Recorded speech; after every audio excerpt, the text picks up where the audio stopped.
Es por tu bien, mamá. Así empezó todo. Daniel me lo dijo con voz suave, mientras me colocaba el cinturón de seguridad. Él conducía despacio, como si eso hiciera más fácil la mentira que estaba a punto de completar. Solo por unas semanas, mientras organizo algunas cosas en la casa. Yo no respondí. Miraba por la ventana, intentando no llorar frente a mi propio hijo. El camino me pareció más largo que de costumbre.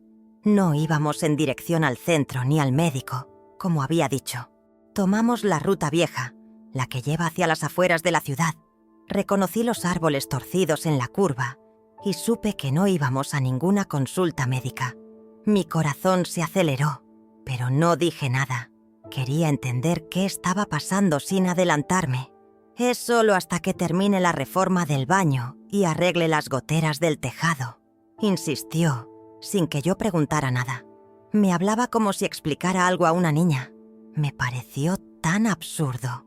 Vivimos décadas con ese tejado, con esas paredes, con ese baño. Nada necesitaba arreglarse de repente, salvo su paciencia conmigo. Llegamos a un portón verde con letras blancas. Residencia San Marcos. Un jardín limpio, bancos de madera y un aire artificial de tranquilidad. Daniel bajó primero, rodeó el coche y abrió mi puerta. Vamos, mamá. Aquí te cuidarán bien. Yo estaré cerca. No me moví de inmediato. Algo en mis piernas se negó a obedecer. Sentí que no estaba entrando, sino saliendo de mi vida. Dentro, una mujer uniformada nos recibió con una sonrisa mecánica. ¿Nombre de la paciente?, preguntó. Elvira Gómez, 70 años, respondió él. Noté que no dijo mi madre, solo un nombre, una edad, un trámite. Me guiaron a una habitación impecable, blanco, con una cama bien tendida, una mesita y una ventana que no se abría del todo. Me senté. Me sentí invisible. Daniel se quedó parado, incómodo. Voy a dejar tus cosas en el armario. Ya está todo listo. Hay personal de enfermería, psicóloga, alimentación especial. Vas a estar mucho mejor aquí. Tomé aire. Quise preguntarle por qué no lo conversamos antes, por qué todo se sentía tan definitivo. Pero mi voz no salió. Solo lo miré, esperando una señal de que aún podía confiar. Después paso a verte, ¿sí? Es temporal. Me dio un beso en la frente y salió antes de que pudiera decirle algo. No miró hacia atrás. Me quedé sentada en la cama, escuchando el clic suave de la puerta cerrándose. Ese sonido me pareció más ruidoso que cualquier grito. Era el eco de una decisión tomada sin mí. Las horas pasaron lentas. Me trajeron una bandeja con comida tibia e insípida. Una enfermera me ofreció un medicamento que no reconocí. Es solo un suplemento, señora Elvira. Asentí. Comencé a entender cómo funciona este lugar. Aquí nadie pregunta demasiado. Nadie responde de verdad. Todo se hace por tu bien. La segunda noche fue peor. Me acosté temprano, tentando encontrar conforto en el silencio. Pero no hay paz cuando se sospecha abandono. Me di cuenta de que Daniel no me dejó aquí por falta de tiempo. Me dejó porque mi presencia le incomodaba. Era un estorbo en su vida ordenada, moderna, sin espacio para una anciana que camina lento y repite historias. Me pregunté qué había pasado con aquel niño que se colgaba de mi delantal, el que lloraba si no lo arropaba yo misma. ¿Dónde se había ido? ¿En qué momento se convirtió en este hombre que me deja en un asilo y lo llama cuidado? Sentí un frío que no venía de la ventana. Venía de dentro, del alma. Pensé en llamar a alguien, pero ¿a quién? No tenía celular, y el teléfono del cuarto apenas servía para llamadas internas. Pensé en Miguel. Hacía meses que no lo veía, pero siempre fue distinto. Cuando mi hermana murió, él solo tenía 7 años. Yo lo crié, lo cuidé, lo amé. ¿Y él? Él me abrazaba como si yo fuera su casa. Me dormí tarde esa noche, mirando el tejado blanco, sintiendo que algo dentro de mí comenzaba a despertar. No sabía qué haría. No tenía un plano. Pero entendí que esa historia no podía terminar aquí, entre paredes ajenas. Y algo me decía que muy pronto alguien iba a cruzar esa puerta. Y no sería Daniel. Los días en el asilo pasaban como gotas que caen lento, sin prisa ni propósito. Me levantaba con la luz gris de la mañana. tomaba un desayuno sin sabor y caminaba por el jardín artificial fingiendo que respiraba paz. Pero lo único que respiraba era abandono. Nadie me llamaba. Nadie preguntaba por mí. Solo los relojes me recordaban que aún seguía viva. En la casa que algún día fue mía, Daniel abrió la puerta con sus propias llaves. Se quitó el saco, miró alrededor y suspiró largo, como quien entra a un lugar vacío, aunque no lo estuviera. Mis flores seguían en los jarrones, mis libros en la estantería, mis mantas dobladas con aroma a lavanda. Pero para él, todo eso era apenas mobiliario de sobra. Empezó por el cuarto de costura. Sacó la vieja máquina Singer, mis cajas de botones, las telas que guardaba por si algún día volvía a coser. Llamó a alguien por teléfono y dijo: «Tengo todo listo para donar. Son cosas viejas. Puedo pasarte fotos». La palabra donar me dolió sin yo escucharla.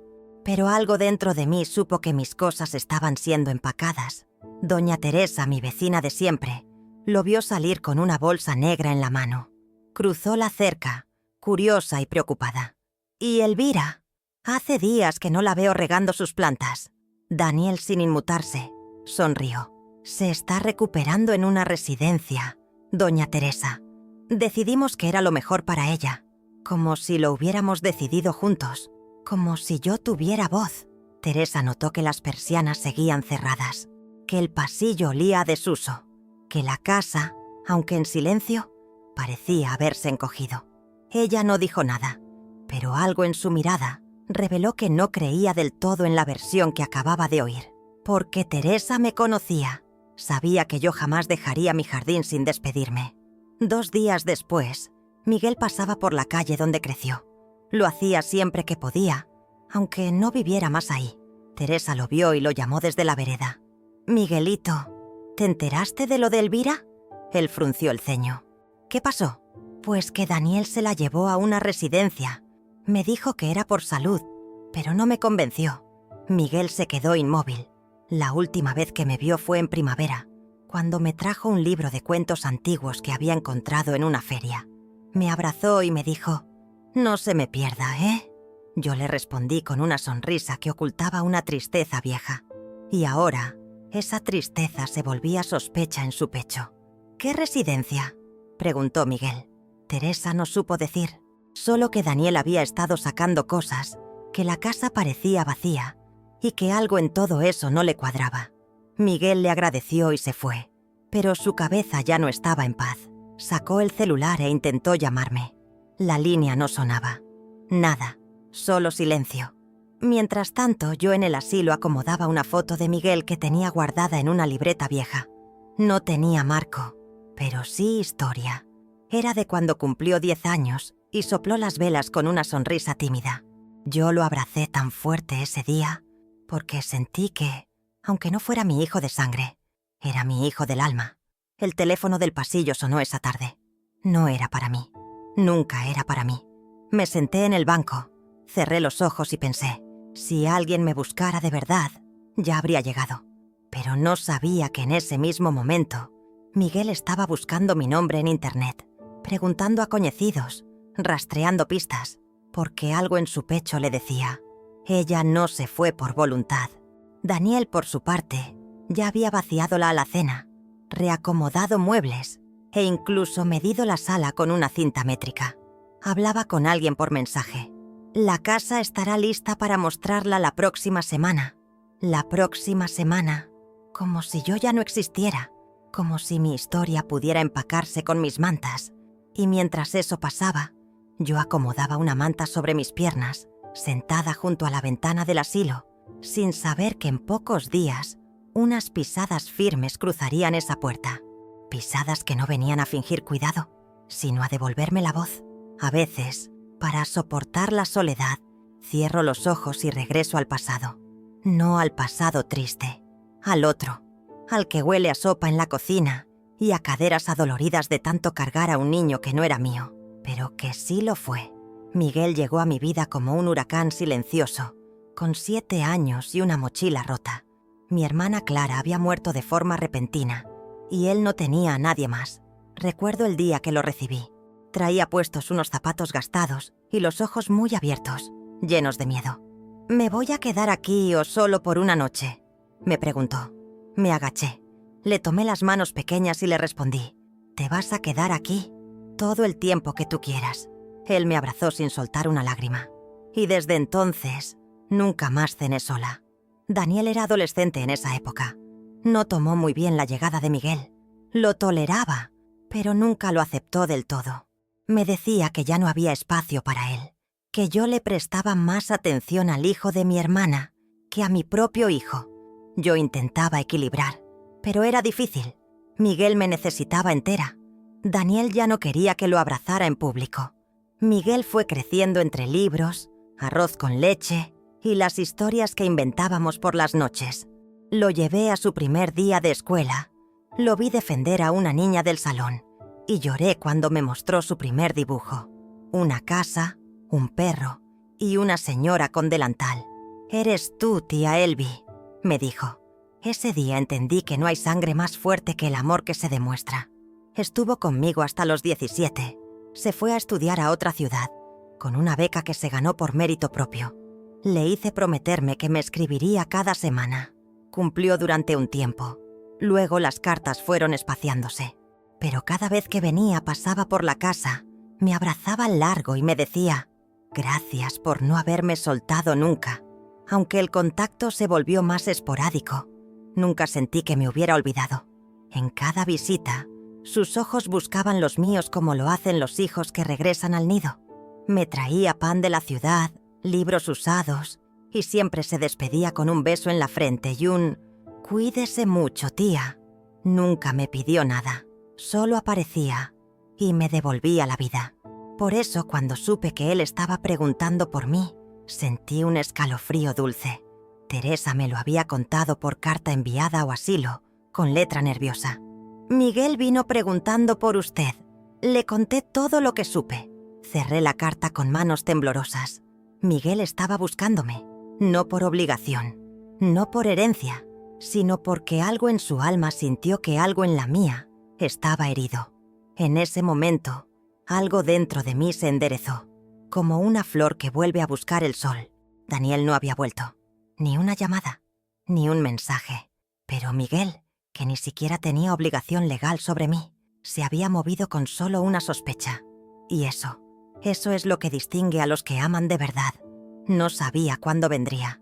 No sabía cómo me encontraría, pero lo imaginaba empujando esa puerta blanca, con su mochila al hombro y los ojos preocupados. Como aquel niño de 7 años que un día me preguntó si se podía quedar. Ahora era yo quien lo esperaba. No para quedarme, sino para que me sacara de este silencio impuesto. Esa noche me senté en la cama con una foto suya entre las manos. Tenía 10 años y una sonrisa tímida. Le hablé bajito, como si pudiera escucharme desde lejos. «Miguel, si vienes, prometo que esta vez yo no me callo, porque ya no se trataba solo de mí. Se trataba de no dejar que la injusticia se vistiera de normalidad». Y mientras me acostaba, escuché pasos en el pasillo. No eran conocidos, no eran del personal. Me senté de golpe. La puerta no se abrió, todavía. Pero algo me dijo que mañana, al fin, alguien cruzaría esa línea no con promesas, sino con memoria. A las 10 en punto, la puerta de mi habitación se abrió. No era una enfermera. No era nadie del personal. Era Miguel. Ahí estaba, parado con los ojos enrojecidos y el pecho subiendo y bajando, como si hubiera corrido para llegar. Me puse de pie sin pensar y nos abrazamos sin decir una sola palabra. Supe, en ese instante, que algo dentro de mí volvía a tener sentido. «¿Qué haces aquí, tía?», preguntó bajito, mientras me tomaba de los hombros. «Te busqué en tu casa, llamé a tu número, hasta que doña Teresa me habló de este lugar». Le sonreí con la tristeza aún pegada al rostro. «No me trajeron aquí, Miguel. Me dejaron». Él frunció el ceño, y yo vi en sus ojos la chispa que recordaba del niño que un día defendió a otro con los puños cerrados. Se sentó conmigo junto a la ventana. Me observaba con atención. Preguntaba cosas pequeñas. Si comía bien, si dormía tranquila, si me daban los medicamentos correctos. Yo respondía con evasivas. No quería preocuparlo, pero Tampoco podía fingir que todo estaba bien. La forma en que me miraba, como si buscara grietas en mis respuestas, me obligaba a decir más de lo que quería. «No me cuadra que Daniel no haya avisado a nadie», murmuró. «Ni a mí, ni a Teresa, ni a tus amigas de la parroquia». Yo bajé la mirada. Miguel no sabía que, en los últimos meses, Daniel ya venía ensayando su distancia.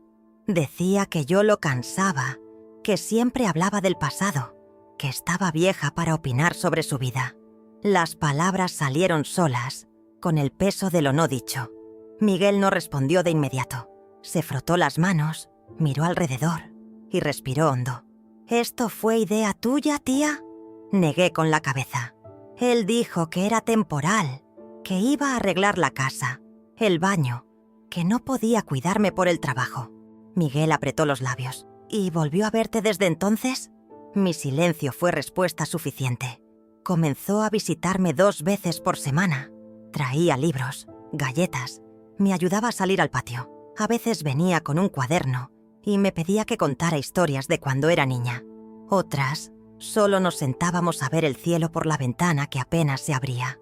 Con cada visita, Miguel hablaba menos, pero observaba más, y cuanto más miraba, más inquieto parecía. «¿Puedo preguntarte algo?», dijo un día. «¿Daniel tiene acceso a tus cosas? ¿A tus papeles?». Tragué saliva. «Solo a lo que está en la casa. Nunca le firmé poderes. Nunca le di mis cuentas». Miguel asintió lentamente.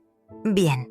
No explicó por qué preguntaba eso, pero noté que sus visitas se volvieron más largas, como si esperara que, en algún momento, yo dijera algo importante. Una tarde, al doblar mi ropa con él, le hablé de la caja. «Hay un cuartito al fondo de la casa, el de las cosas de costura. Allí guardé documentos, fotos, algunos papeles del notario». Miguel levantó la cabeza. «¿Qué tipo de papeles?». Me encogí de hombros. «No recuerdo todo, pero había un testamento, creo. Algo que firmé cuando tú aún vivías allí». Se quedó en silencio, pensativo. «¿Crees que sigue allí?». Asentí. «Si Daniel no lo tocó, debe estar». Me miró con seriedad. «Voy a buscarlo». Quise decirle que no se metiera, que no provocara un conflicto, pero no pude, porque, en el fondo, yo también quería respuestas. Y porque confiaba en él más que en nadie. Desde ese día nuestras charlas fueron más profundas. Le conté cosas que nunca dije a nadie. Cómo me sentí cuando Daniel dejó de abrazarme. Cómo me dolió que me viera como carga. Cómo me culpé por criar 2 hijos en la misma casa, pero en mundos distintos. Miguel no juzgaba, solo escuchaba. Y eso me sanaba. Antes de irse me abrazó fuerte. «Tía, si hay algo que no me cierra, es que alguien como tú termine entre estas paredes por decisión de otro». Me acarició el cabello y prometió volver con respuestas. Y yo me quedé sentada, mirando la puerta cerrarse, sabiendo que esta vez alguien sí pensaba volver a abrirla. Miguel me había dicho que pasaría por la casa. No sabía qué iban a encontrar, pero llevaba en el pecho ese impulso que nace cuando se quiere proteger a quien nos cuidó primero. Me lo imaginé caminando por la vereda, observando las ventanas cerradas, las cortinas corridas, como si la casa también se hubiera encogido desde que yo me fui. Me contó todo después, con detalle. Golpeó la puerta principal 3 veces.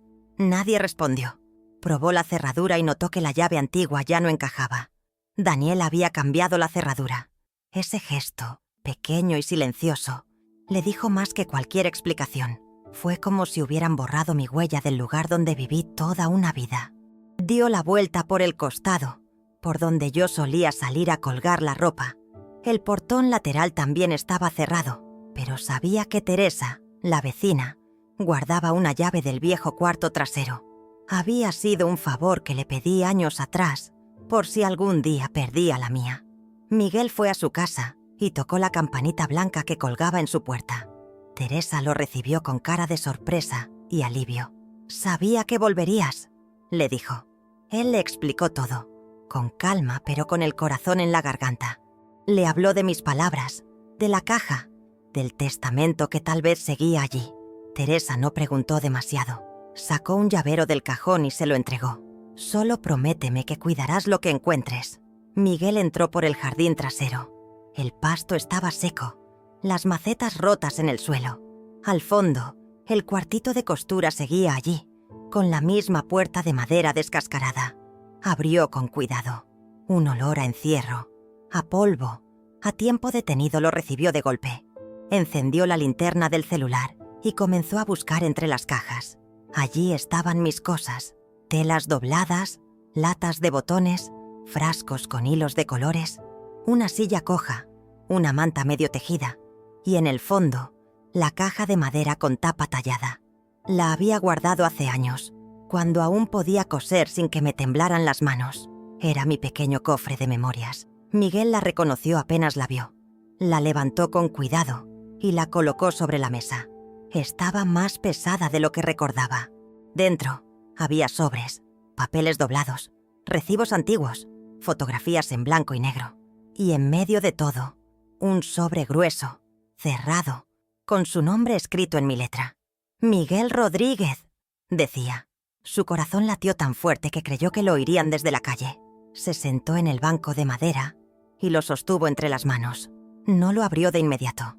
Me dijo que algo en su interior le pedía silencio, como si esa carta no fuera solo papel, sino una llave invisible a algo más profundo. La guardó en su mochila y siguió revisando. Encontró también una copia de una escritura, pero no entendía bien qué significaba.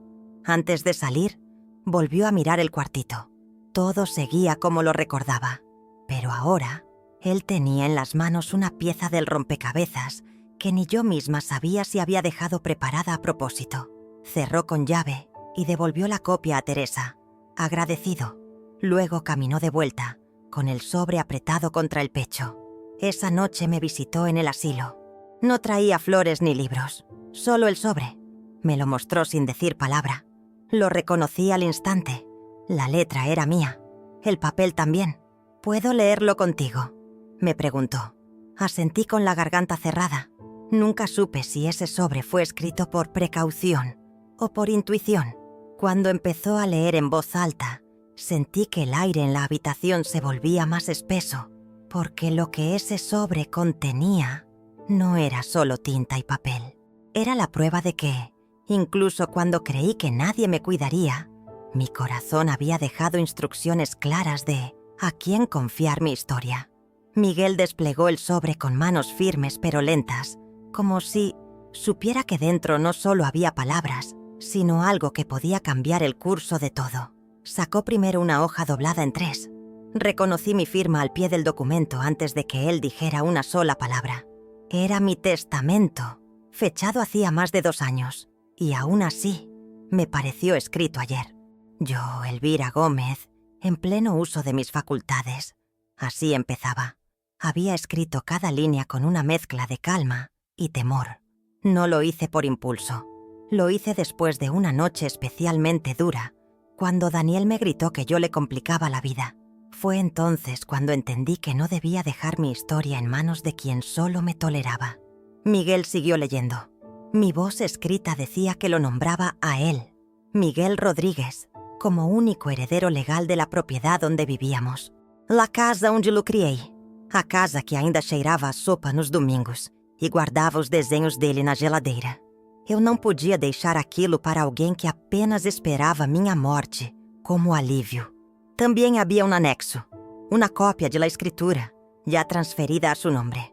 Lo había hecho con ayuda de un notario discreto. No la registré oficialmente por miedo a confrontar a Daniel. Pensé que me quedaba tiempo. Pensé que cuando muriera, él ya no tendría cómo lastimarme. Pero ahora veía que no se necesita estar muerta para ser olvidada. Miguel dejó de leer. Me miró, los ojos vidriosos. «¿Por qué nunca me dijiste esto, tía?». Le tomé la mano con suavidad. «Porque no quería que cargaras con esa responsabilidad antes de tiempo.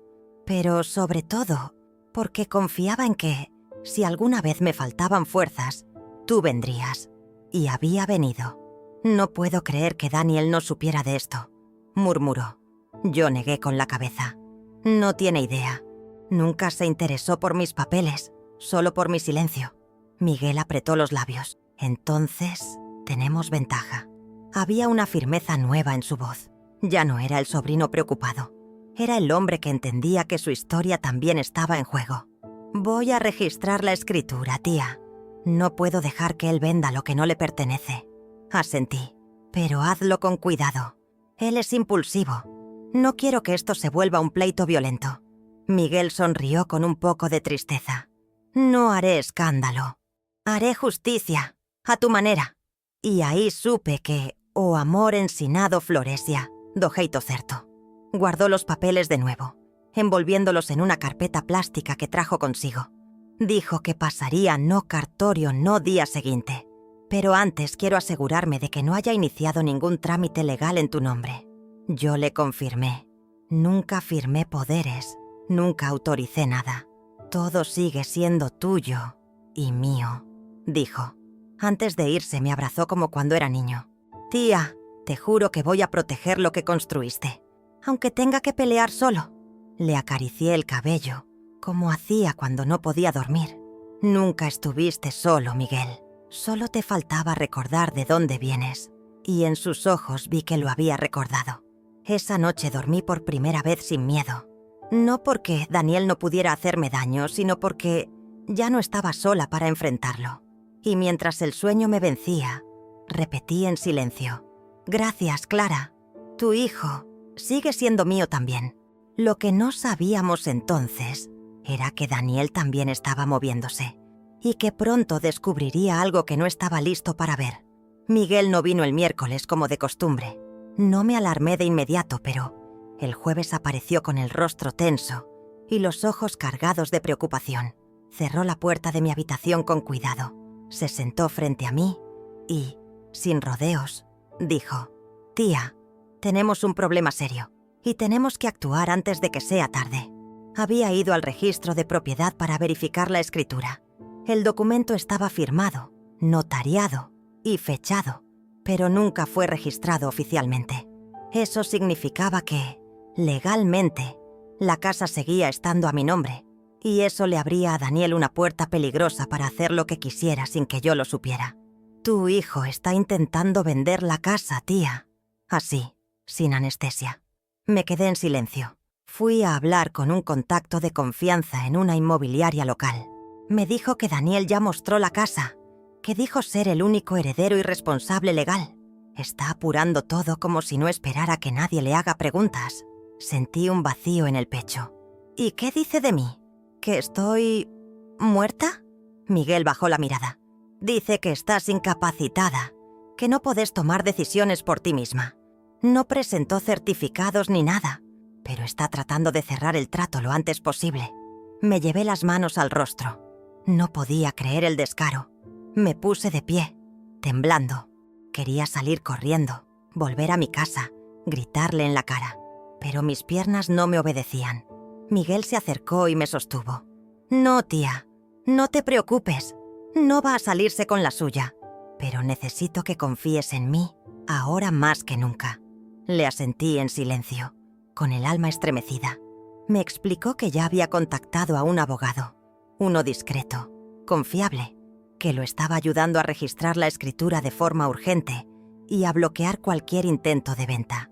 El tiempo corre, pero la ley todavía está de nuestro lado. Me aferré a sus palabras como a una tabla en medio del naufragio. Le pedí que tuviera cuidado, que no enfrentara a Daniel de forma directa. Cuando se siente acorralado, puede hacer cosas crueles.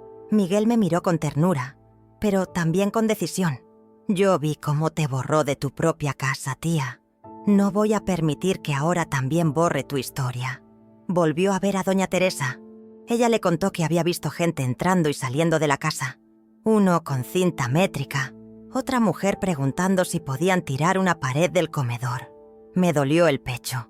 En ese comedor celebramos Navidades, cumpleaños, risas, lágrimas. Y ahora querían convertirlo en escombros. Miguel ya había reunido toda la documentación. Tenía la cita para el registro en 2 días.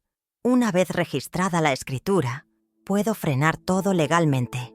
Nadie podrá tocar esa casa sin tu permiso, y ahora también sin el mío. Cada palabra suya era una luz en medio de la tormenta. Le pregunté si había hablado con Daniel. No directamente, pero sabe que alguien está moviendo cosas. Me bloqueó de todos lados. Y eso, tía, eso me dice más que cualquier excusa. Me estremecí. Sabía que esto podía escalar, pero también sentí algo más. Por fin alguien me estaba defendiendo. Antes de irse, me miró con esos ojos firmes que solo tienen los que han sufrido, y aún así, eligen el amor. No voy a perder esta batalla, tía. No es por la casa, es por lo que me enseñaste, a no callarme cuando algo duele. Lo abracé con fuerza, y supe que, por primera vez en mucho tiempo, ya no estaba sola. Miguel dejó de contarme algunos detalles, no por ocultarme cosas, sino para no angustiarme. Lo supe apenas lo vi entrar esa tarde con sonrisa amable y ojos cansados. Me abrazó fuerte, me trajo una bolsa con galletas caseras y me habló del clima, de los libros, de cualquier cosa, menos de Daniel. Eso, en él, ya era una respuesta. Lo que no me dijo ese día, supe después. Daniel había empezado un proceso de alquiler de la casa. Había publicado fotos, cambiado cerraduras y añadido cláusulas confusas en un borrador de contrato. Miguel consiguió una copia a través de su contacto. Le llamó la atención una cláusula en especial. La propiedad se encuentra libre de conflicto legal o familiar. Miguel no reaccionó con rabia, reaccionó con estrategia. No me dijo nada aún sobre la escritura, pero inició el proceso de registro sin perder un solo día. Entregó los papeles, firmó, hizo fila en oficinas grises. Sabía que cada hora contaba, y cada minuto de demora era un riesgo de que Daniel concretara el alquiler. Mientras tanto, él seguía viniendo a verme con la misma calma de siempre.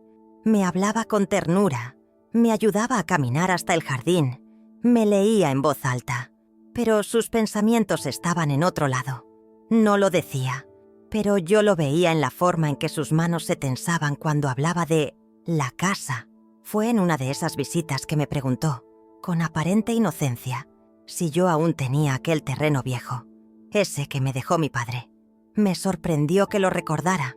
Le dije que sí, que estaba a mi nombre, pero que nadie en la familia sabía mucho de él. ¿Por qué preguntas?, le dije. Curiosidad, respondió, aunque sus ojos decían otra cosa. La verdad era que Miguel ya había verificado ese terreno. Estaba intacto, pequeño pero legalmente limpio. Sin avisarme lo puso en alquiler por temporada. Un depósito sencillo, en un pueblo vecino. Y con ese dinero, empezó a pagar mi estadía en el asilo.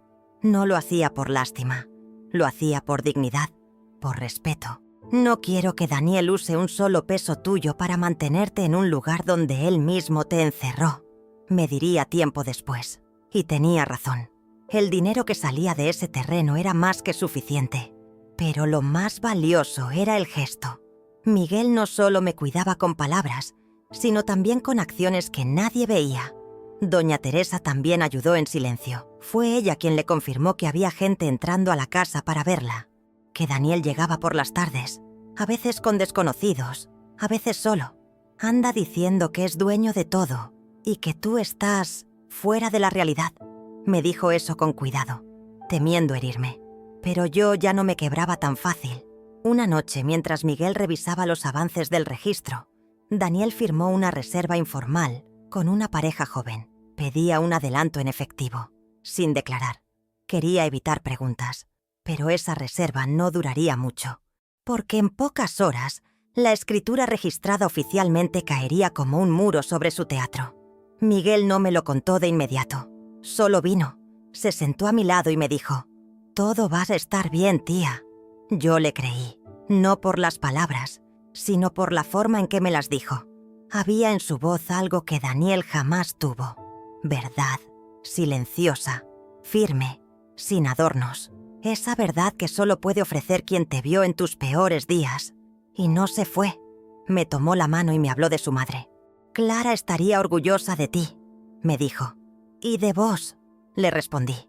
Nos quedamos en silencio, como si ese momento fuera demasiado grande para llenarlo de frases. No sabíamos qué haría Daniel cuando se enterara, pero ahora era él quien estaba a punto de quedar fuera de la historia. Todo se aceleró en cuestión de días. Daniel fue al banco a intentar mover mis cuentas. Quería asegurarse de que, si algo se complicaba con la casa, al menos pudiera usar mi dinero como respaldo. pero no lo logró. Mis firmas estaban bloqueadas sin autorización legal. Los empleados lo conocían, pero esta vez algo no le funcionó. Volvió furioso a la casa, llamó al notario con quien había hablado semanas atrás y exigió una copia del supuesto testamento que él creía tener a su favor. No existía, solo tenía palabras vagas, promesas que nunca documentamos. Entonces, supe que empezaría a buscar culpables y no tardaría en encontrarlos. Fue doña Teresa quien le mencionó que Miguel me estaba visitando regularmente. No fue por maldad, solo comentó que el sobrino andaba muy pendiente de mí últimamente. Y esa frase bastó. Daniel conectó los puntos. No le gustó nada. Esa misma tarde fue al asilo por primera vez desde que me internó. Lo supe antes de verlo. Hay presencias que se sienten desde el pasillo. Su voz condescendiente, sus pasos apurados. Tocó la puerta como quien no quiere entrar, pero necesita marcar territorio. Abrí. Estaba diferente. No por fuera, sino por dentro. Sus ojos no tenían dudas, tenían rabia. Así que ahora te visita el hijo de Clara. No fue una pregunta, fue una acusación. Me quedé en silencio. ¿Te dice qué pensar? ¿Qué hacer? ¿Te llenó la cabeza con ideas? Le pedí que bajara la voz. No tienes derecho a venir así, Daniel. Pero él no escuchaba. Solo quería culpar a alguien que no fuera él. Miguel apareció justo en ese momento. Entró con una carpeta bajo el brazo y se detuvo al vernos. «¡Qué conveniente!», murmuró Daniel. «¿Ya le contaste que estás manipulando a una mujer mayor para quedarte con lo que no es tuyo?». Miguel no respondió, solo me miró. Me miró como quien me pide permiso para hablar o para callar. Y entonces, por primera vez en mucho tiempo, fui yo quien alzó la voz. «Basta, Daniel. No te atrevas a hablarle así. Miguel no me manipula. Me escucha. Algo que tú dejaste de hacer hace años». El silencio fue brutal. Pude ver en su rostro una mezcla de sorpresa y vergüenza. No por sus actos, sino por mi postura. Continué. Él no me sacó de mi casa. No cambió cerraduras. No vendió mis recuerdos por centavos. Él me trajo galletas. Me leyó en voz alta. Me preguntó cómo estaba sin apuro. Mis ojos estaban llenos de lágrimas, pero mi voz no temblaba. Y si hoy tengo fuerzas para hablar, es porque él me las devolvió. Daniel apretó los puños, pero no respondió. Por primera vez, parecía no saber qué decir. Miguel respiró hondo y se acercó con calma. «No vine a robarte nada, Daniel. Vine a cuidar lo que tú abandonaste». Y con esa frase, rompió el aire como un cristal. Ya no había vuelta atrás. Le pedí a Daniel que se fuera. No grité, no lloré. Solo lo miré a los ojos y dije: «No necesito que vengas por obligación. Y ya no tengo miedo de lo que puedas quitarme». Él me miró como si no me reconociera. Tal vez era cierto. Tal vez, por fin, había dejado de ser invisible para él. Pero ya no importaba. Esa noche Miguel y yo compartimos una sopa tibia, sentados en la sala común. Me sostuvo la mano mientras le temblaban los dedos. «Gracias, tía». Le sonreí. «No, gracias a vos, por devolverme la voz». Y supe que a veces, defender a alguien también es salvarse a una misma. Miguel había prometido actuar con calma, pero la urgencia ya no le daba tregua. Al día siguiente de nuestro enfrentamiento con Daniel, fue directo al registro de la propiedad. Llevaba la carpeta con la escritura, el testamento, las cartas que yo le había escrito, todo en orden. Me llamó al salir. «Está hecho, tía. La casa está oficialmente registrada a mi nombre». Lloré en silencio, no por el documento, sino por todo lo que significaba. Por fin alguien defendía mi historia sin esconderla. Miguel no gritó ni amenazó, solo presentó lo que era justo. Y la justicia, aunque lenta, a veces escucha cuando la verdad habla con voz firme y pruebas en mano. Lo que no sabíamos era que Daniel también se estaba moviendo. Al enterarse de que la casa no podía ser vendida, intentó presentar un documento falso, una supuesta autorización mía, firmada con fecha reciente, en la que yo cedía todos mis derechos a él. Pero no era mi firma, ni siquiera se parecía. El notario que recibió ese documento dudó al instante. Conocía mi caligrafía. Me había visto firmar años atrás. Además, el documento estaba lleno de irregularidades. Consultó directamente con el registro y allí encontró el nombre de Miguel como propietario legal. Todo coincidía. Y entonces, la verdad empezó a caer sobre Daniel como piedra. Lo citaron al cartorio para aclarar la situación.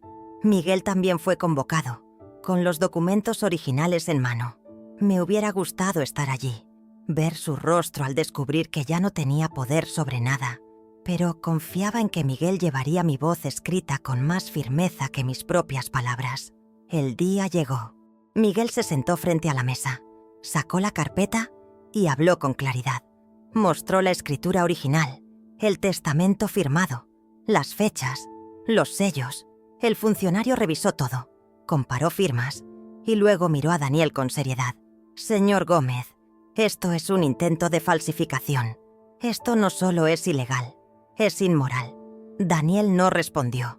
No tenía cómo justificar un documento que claramente no había sido firmado por mí. Intentó decir que yo estaba senil, que Miguel me había manipulado, pero el notario le mostró la firma del testamento hecha 2 años antes, cuando ni siquiera sabíamos si Miguel volvería a la ciudad. La verdad no necesitaba defensa, se sostenía sola. La denuncia fue registrada en el acto. No hubo esposas ni escándalo, pero sí una marca formal, falsificación de documento. Desde ese momento cualquier intento de Daniel por tocar mi nombre legalmente quedó bloqueado. Miguel me llamó al salir. «Todo está claro ahora, tía. La casa es tuya y mía, como vos decidiste». Me costaba creerlo. Tantos meses sintiéndome desplazada, empujada hacia el olvido. Y ahora mi historia tenía respaldo, tenía registro, tenía testimonio. No era solo un acto legal, era una reparación emocional, una respuesta silenciosa a cada vez que Daniel me llamó carga. Esa noche dormí profundamente, como no lo hacía desde que entré al asilo. No era solo la justicia, era la paz. La certeza de que mi vida no iba a terminar desarmada, vendida por partes, sin que nadie recordara que allí, en esas paredes, hubo amor, lucha, maternidad. Al día siguiente, Miguel vino a verme con una copia del documento ya registrado. Lo dejó sobre mi mesa. No dijo nada. Yo lo abracé. No necesitábamos palabras, porque cuando alguien firma por amor, esa firma cambia todo. La puerta del asilo se abrió con violencia contenida. Lo supe antes de verlo. Era Daniel. Caminaba como quien quiere romper el suelo con los pasos. Entró a mi habitación sin anunciarse, con la cara roja, el ceño fruncido. No me saludó. Solo lanzó la pregunta como una piedra. «¿Qué hiciste, mamá?» Me senté con calma. Ya no me encogí ante sus gritos. Lo miré a los ojos y respondí despacio. «Lo que tú no hiciste. Cuidar lo que construí». Daniel bufó. «Ese testamento es una trampa. Miguel te manipuló». Le señalé la silla. «Siéntate, hijo, porque vas a escuchar todo lo que nunca quise decir». Él no se sentó, pero calló. «Cuando tu padre murió, yo te crié sola. Te di la casa, el tejado, la comida, y tú me pagaste con abandono. Me dejaste en este lugar con excusas baratas de adaptación. No volviste, no llamaste, y ahora vienes a reclamar lo que nunca cuidaste». Sentí que mis palabras pesaban más que nunca. «No se trata de paredes, Daniel. Se trata de respeto. Un hogar no se hereda como un mueble viejo. Se merece. Y tú decidiste que yo era un estorbo». Vi que sus ojos cambiaron. No eran de rabia ahora. Eran de algo más crudo. Incredulidad herida. Tal vez por primera vez me veía como mujer, no solo como madre. En ese instante escuchamos pasos en el pasillo. Era Miguel. Traía en la mano un sobre grueso y un molo de llaves que tintineaban suavemente. Entró con respeto, sin arrogancia. «Buenas tardes. Llego en mal momento, pero ya está todo finalizado». Daniel lo miró como si hubiera visto un fantasma. Miguel sacó del sobre una copia del registro definitivo de propiedad. «Aquí está, por si alguien aún duda. Escritura legal, sellada, con firma y fecha. La casa es de mi tía, y por decisión suya, está bajo mi cuidado».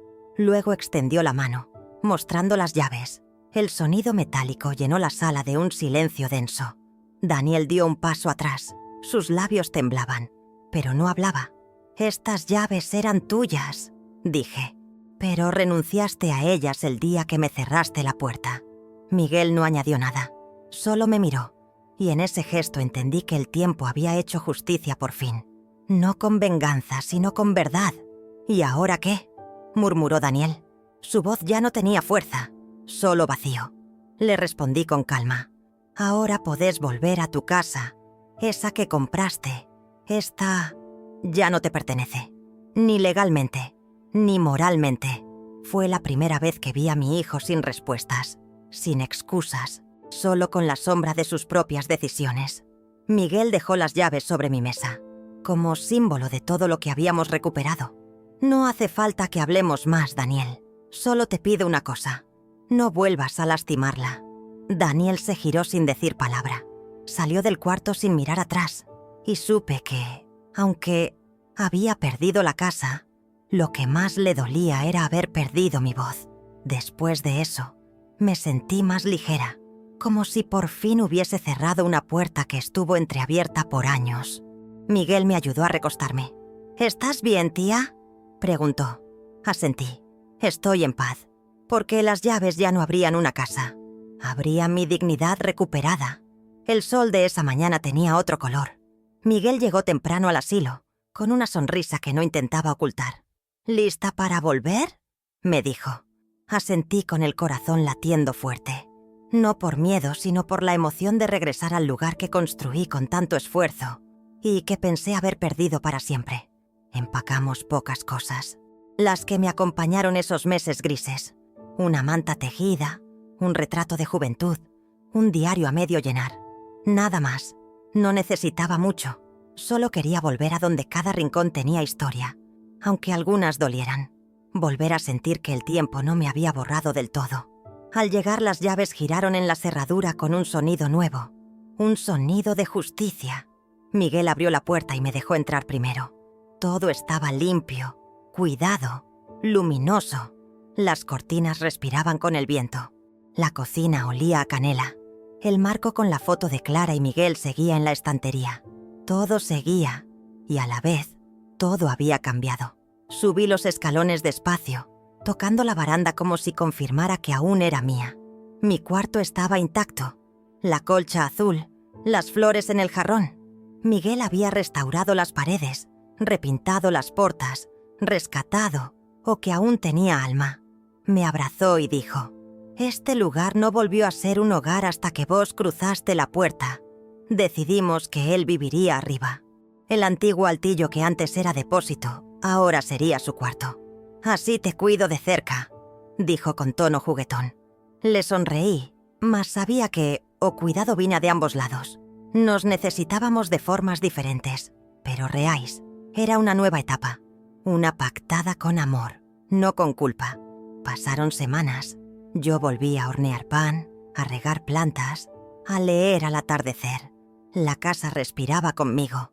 Miguel salía a trabajar, pero siempre dejaba el desayuno servido. Las visitas se convirtieron en cenas largas, en historias compartidas.